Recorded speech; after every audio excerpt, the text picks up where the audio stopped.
Welcome back to the Wind Up with Will, everyone. I'm your host, Will, here with another episode. And today we're going to be talking about the men's and women's NCAA tournament. I apologize, I've been away for a few weeks.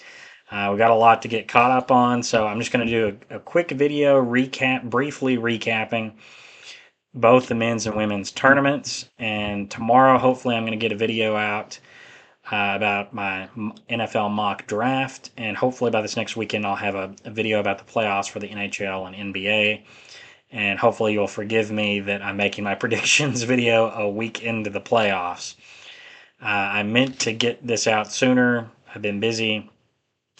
You hear this from me a lot, but I want to make this more daily, or a daily thing, or every other day. Hopefully, I can get to that point where this channel is posting more often. So hoping to get to that. But I'm gonna have a playoff video out soon. I'm gonna have an NFL mock video. It'll be uploading tomorrow. It will hopefully be uploaded by draft day. Hopefully that will be up. But today I'm going to talk about the men's and women's NCAA tournaments. So I'm going to give a brief recap. I'm not going to go over every game. I'm going to try and highlight a few games. And yeah, we'll start out. You know what? I will start with the women's tournament since their championship game was before the men's. So we're going to go through and highlight some of the games in the women's bracket.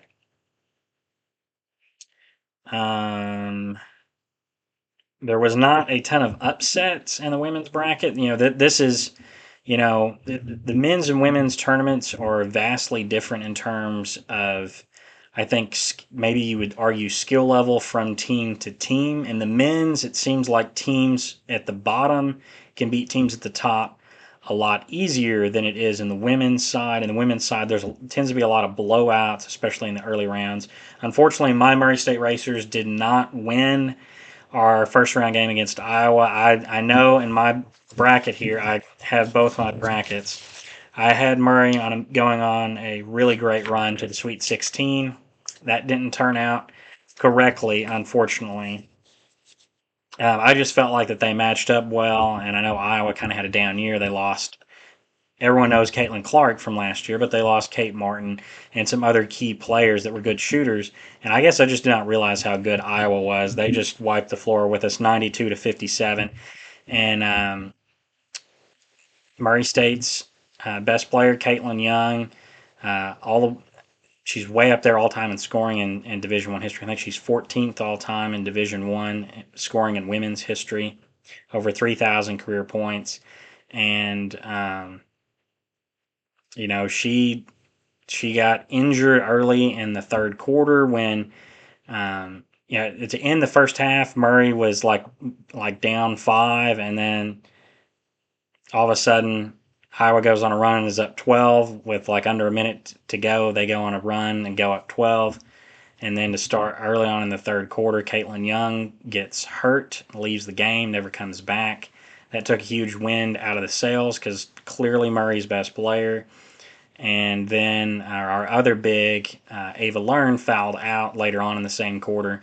So that just pretty much took all chance out because Murray had no size and no way to stop Iowa inside. And Iowa was a much better shooting team than I thought. They just dominated us 92-57. It was a gut punch of a loss.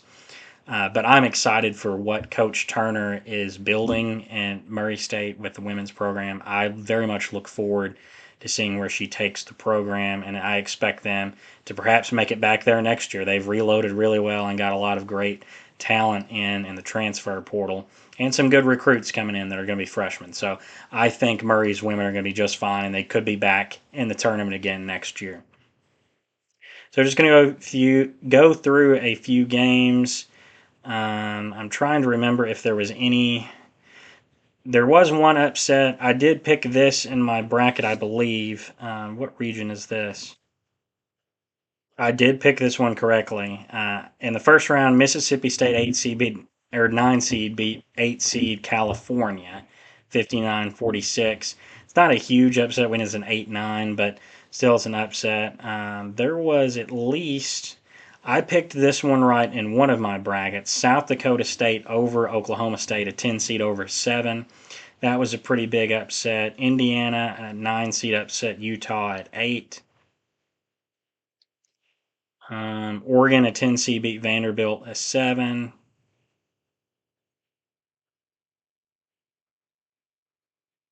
And that was it for upsets in the first round.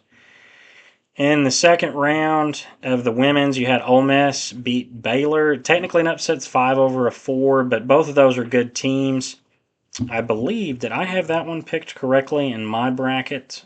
Let's see, what region? It's region 1. I did not have that picked correctly. I had Baylor advancing. Um,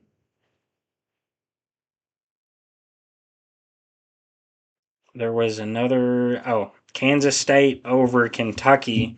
I in the second round, 5 seed over 4. I picked that one correctly. My bracket was very messed up with Murray not going to the Sweet 16. My women's bracket is worse than the last couple of years. I'd actually done pretty well at the women's, but this year my men's bracket was better. Tried to pick too many upsets, and just nothing went my way in the women's bracket.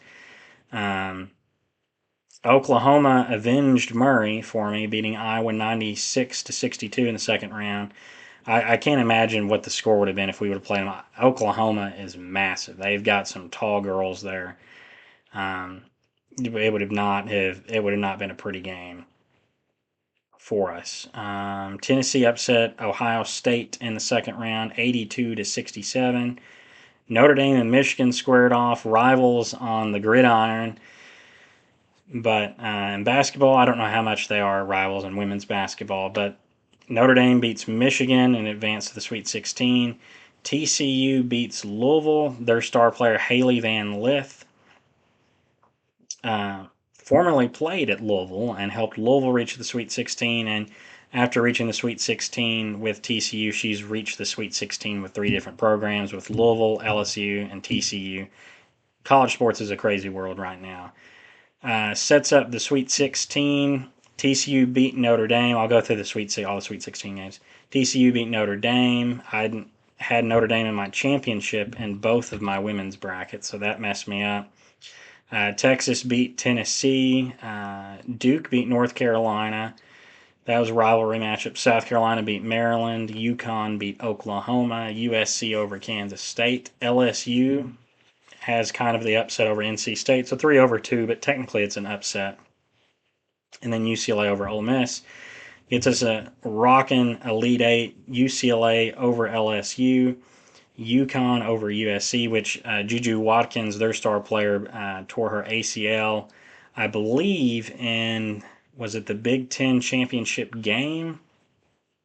I think it was in the Big Ten championship game or the first round of the tournament. She tore her ACL. Actually, we might be able to look at it this way. This one.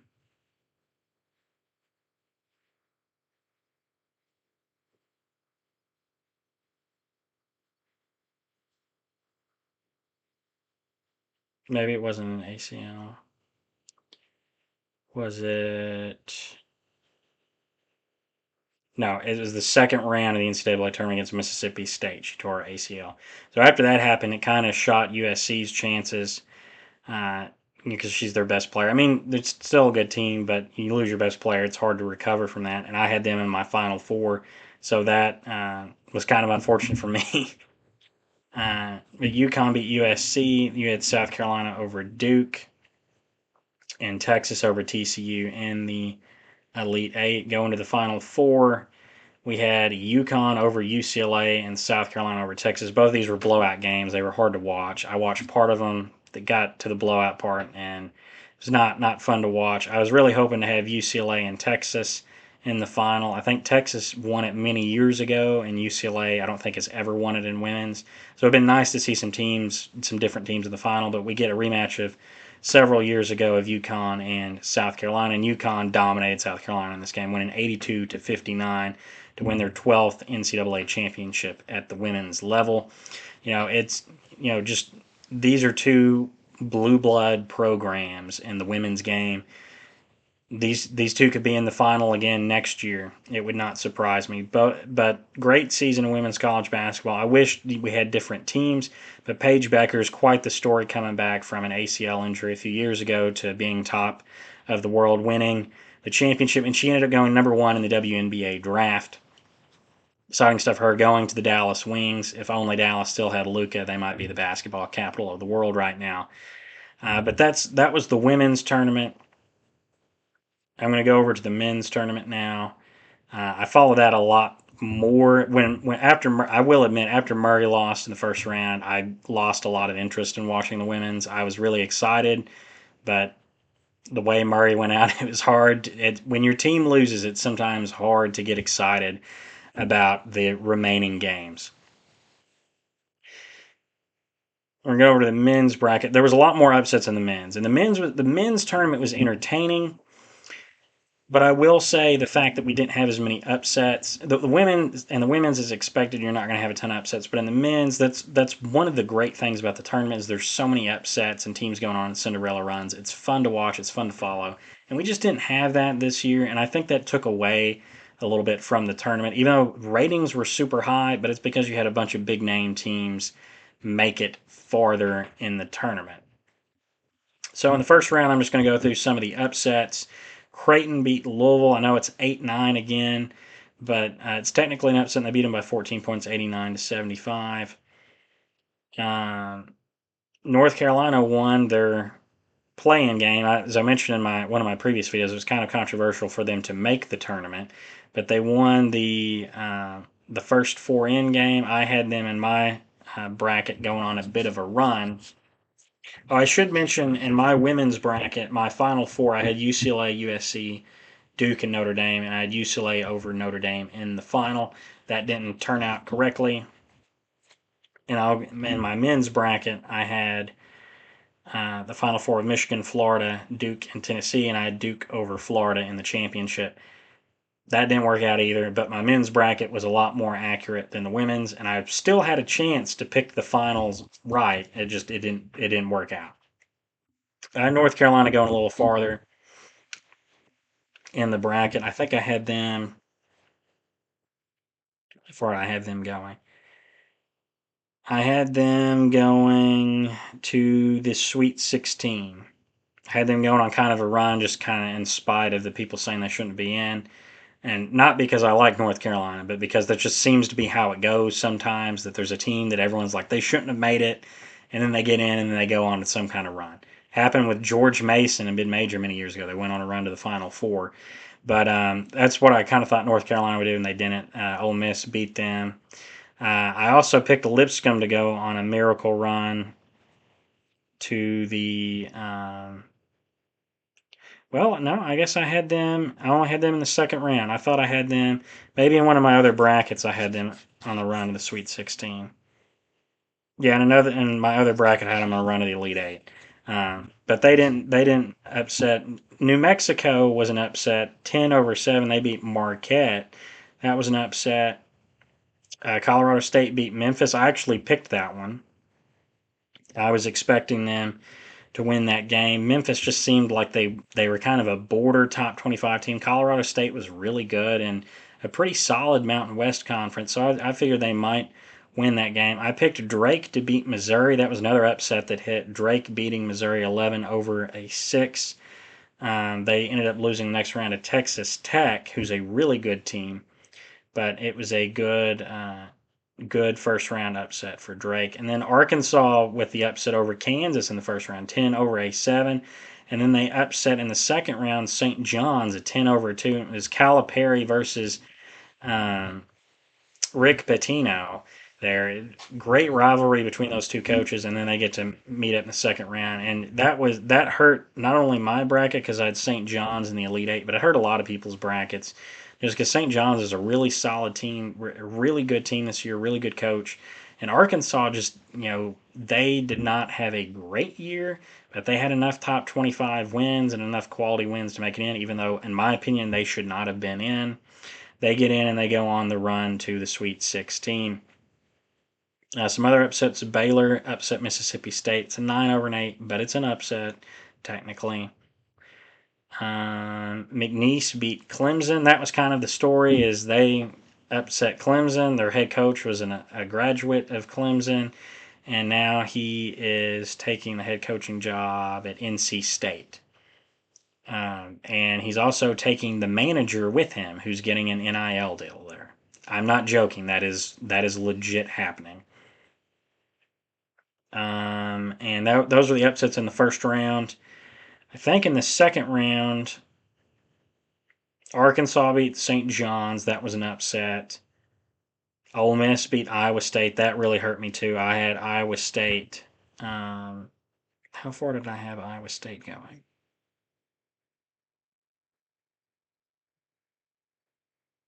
Actually, I didn't. I'm thinking in my other bracket, I had Iowa State going on a run. I had Lipscomb and North Carolina in that game. Neither of those teams made it there. Michigan beat Texas A&M. It was technically an upset, 5-4. I did pick that one correctly, but I messed up in the next round in the Sweet 16. I had Michigan winning, but Auburn won by almost 20 points, actually 23 points. They just dominated the second half of the game. Michigan collapsed, and this was kind of the story of the Sweet 16 on until you got to the championship game. There was a lot of matchups that looked like on paper these are going to be great matchups, two great basketball schools or two great teams or the history, and it did not work out. We ended up with a lot of blowouts. Auburn over Michigan was a blowout. Michigan State Ole Miss ended up being a good game. Michigan State won only by 3.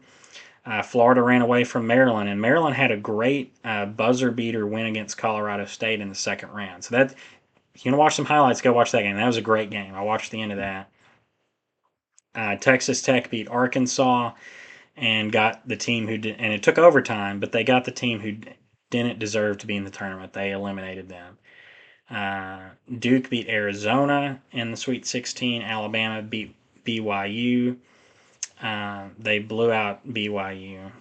Houston barely beat Purdue, and Tennessee ran away 23 points over rival Kentucky. I actually had a friend who went to this game, and I felt sorry for him, even though I don't like UK. I felt sorry for him going to that game. UK was never really in it, and Tennessee just ran away with that game. Um, that people thought that was going to be a great matchup, and then people joked that in the Elite Eight that the game between Duke and Alabama was going to be the first team to score 140 wins that game, and then the game between Houston, Tennessee, last one standing wins that game. And very fitting thoughts on those, but neither of those games were close. Duke ran away from Alabama by 20 points, and in that game, Duke looked like they were well on their way to winning a championship, just outclassed Alabama in every way. And then in the Houston Tennessee game, Houston just kind of ran away from it with Tennessee. They won 69-50. The other Elite Eight games, Auburn, Michigan State was a pretty good game. It's a little similar to the Michigan game where Auburn kind of started to pull away late. Now, at one point, Auburn had the lead and kind of blew it to Michigan State. And then the pendulum swung the other way. Shouldn't say blew it. There was a lot of time left in the game. Michigan State got back in the game or got the lead. And then Auburn kind of pulled away from it there and ended up winning only by 6. But they pulled away kind of at the end to make sure that they won.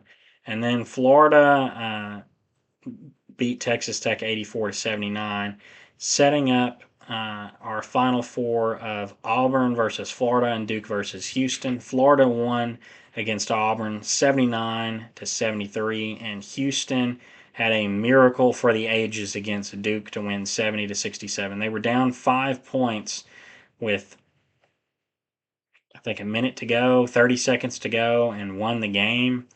Just Duke kept turning the ball over. They got cold down the stretch and didn't make shots. They started turning the ball over, and Houston just found a way. They made some shots. They made some threes. They get a steal. All of a sudden, Houston has the lead. I'll actually go look at this game. We're going to get the play-by-play at the end there because this was just an insane game the way that it ended. I want to tell this correctly. So let's see.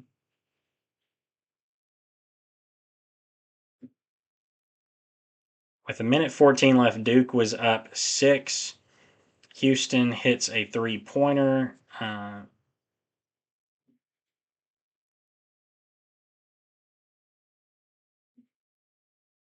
Duke goes up 6. They miss a shot. Duke misses a shot. Houston then gets the ball back, hits a three to cut it to a 3-point game. Duke turns it over.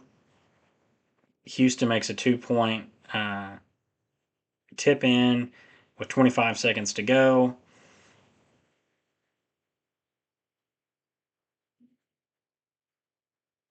Houston fouls. Duke misses the free throw of the bonus. Cooper Flagg then fouls. Houston makes 2 free throws to go ahead 1. Duke calls a timeout, and Cooper Flagg, with 8 seconds to go, misses a jump shot um, to win the game or take the lead. They foul, and Houston hits 2 more free throws, and the game ends. Just, it was insane watching it. Go watch the highlights of it. It's a crazy ending. Um, I still can't believe that Houston won that game. That was the talk for quite a while. And then 2 days later, turn around for the championship game.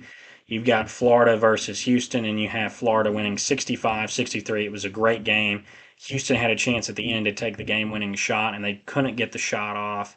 And it was just a great game. At one point, it looked like Houston might pull away, kind of like some of the other games. But we had some good games in the men's tournament. I think it was more enjoyable to watch than the women's. There was a lot more blowouts in the women's, even though games like TCU and Notre Dame was close, and a few other games were pretty good. But I think the men's tournament was really good this year in some ways. But one of my criticisms, and it's to call it a criticism is a little weird because they're games. You can't control the outcome. It's every team's trying to win, and it's just the result that happens. So I think the lack of mid-major teams and the lack of upsets and small, lower-seeded teams going on a run this year, I think hurt the tournament. It made it a little less interesting that it was just all the big schools in the Sweet 16. I think how many of them were SEC schools? One, two, three, four, 5, 6, 7. So 7 of the 16 teams in the Sweet 16 were SEC schools. Um, I just I'm not a fan of it being all the big schools, and with the way college sports is going with the transfer portal and the NIL, it looks like this could be a continuing issue going forward of not having upsets and just having big name schools in the tournament and going on runs.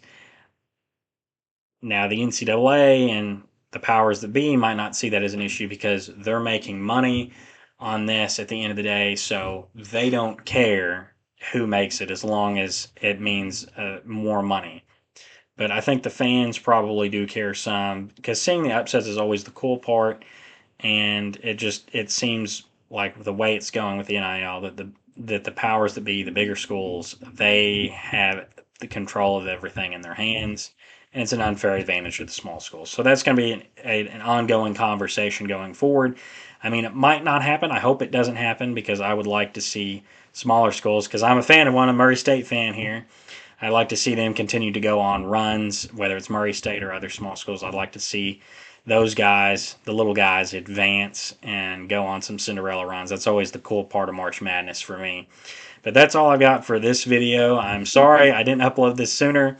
Sorry I couldn't get it out sooner. But I want to say thank you for watching. If you like the video, give it a thumbs up. Comment down below your thoughts on the men's and women's tournaments, the status of NIL. Maybe I'll do a video on that soon. But let me know your thoughts down below, and I'll see you guys in the next video. Bye-bye.